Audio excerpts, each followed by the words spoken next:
Here's a short horror story inspired by classic themes. There was a time when Blackwood Manor stood proud and tall at the edge of the village. But that was long ago, before the townspeople whispered about the dark curse that had befallen the old house. For over a century, no one dared to step inside except for those who had no choice, and those who did were never seen again. Legend had it that the manor was once the home of the Blackwood family, a wealthy and respected lineage known for their generosity and kindness. But after the mysterious death of the youngest daughter, Eliza, the family was plagued by a series of tragedies. One by one, they met untimely deaths, and soon the entire family was wiped out. The house fell into disrepair, and the village declared it cursed. Years later, a young couple, Sarah and Thomas, moved to the village, unaware of the manor's dark past. They were charmed by the large, though dilapidated house and bought it at a fraction of its worth. The villagers warned them, but the couple dismissed the stories as mere superstition. On the first night in their new home, Sarah and Thomas were awakened by the sound of footsteps echoing through the empty hallways. They assumed it was the old house settling, but the sounds grew louder and more insistent with each passing night.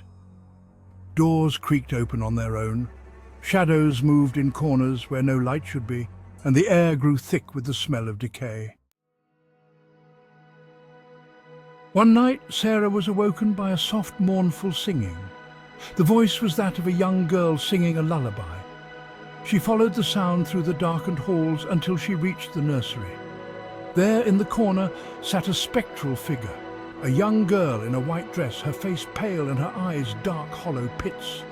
It was Eliza. Terrified, Sarah backed away, but Eliza's ghostly form moved closer, her voice growing louder and more anguished. "Help me," the spirit whispered, her voice cracking with sorrow. Sarah fled to Thomas, who was already awake, having heard the same eerie song. They decided they could no longer stay in the manor, but as they made their way to the front door, it slammed shut in front of them. The windows shattered and the house shook as though alive. The couple realized then that the house would not let them go. The ghost of Eliza had been trapped for all these years, and now so were they. Desperate, they searched for a way to appease the spirit. They discovered an old diary hidden in the walls, revealing the truth of Eliza's death. She had been murdered by her own family in a cruel ritual to bring prosperity to their lineage, a ritual that had instead cursed them all. In a final act of desperation, Sarah and Thomas decided to give Eliza a proper burial, hoping to free her spirit. They dug up the garden where her remains had been hidden and laid her to rest. As they did, the house groaned and creaked, and the oppressive atmosphere began to lift. But as they placed the last shovelful of earth on her grave, the ground beneath them split open. The spirits of the entire Blackwood family rose from the earth, their twisted forms clawing their way out, seeking revenge for their curse. The village awoke the next morning to find Blackwood Manor reduced to rubble. No trace of Sarah and Thomas was ever found, and the land where the manor once stood was declared cursed, a place where no one dared to tread.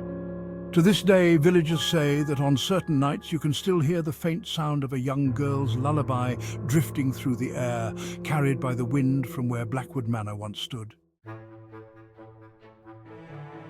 This story draws on classic Gothic horror elements, such as a cursed family, a haunted house, and the vengeful spirits of the wronged.